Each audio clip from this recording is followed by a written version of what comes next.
Hello and welcome to HD Calcs. I'm Rick, and in this video we're going to have a look at how we can turn on, off, and reset the TI-30XS Multiview calculator.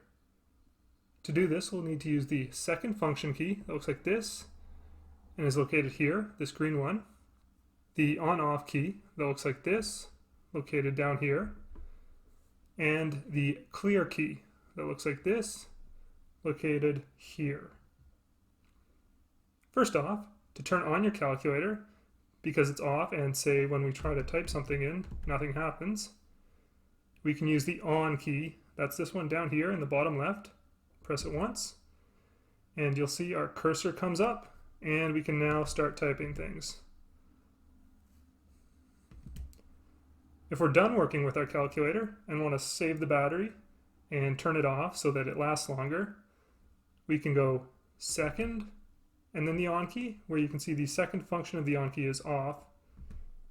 We press that, our screen goes blank.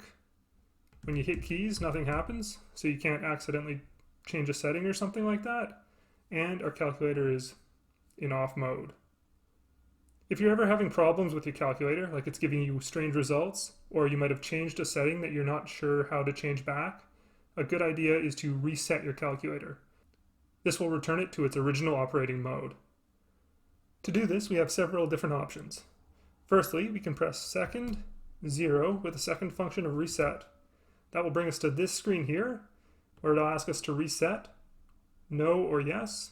If we want to reset it, we scroll down to the yes option, press enter, and we will get this screen here.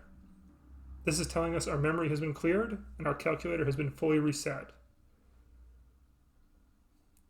We can press clear again, and we're back to our normal screen where we can do our calculations. A second option to do this is by pressing the on key and the clear key at the same time. So if we press those down, again we get that memory clear screen, and our calculator has again been reset. If none of these options are working, we can go for a hard reset. To do this, we turn our calculator over, and on the back, on the bottom, you'll see a small button that says reset above it and an indentation. You'll need a very small tipped object like a pin or a pencil like this, and what you want to do is press in on that button until you feel it go in, and then release.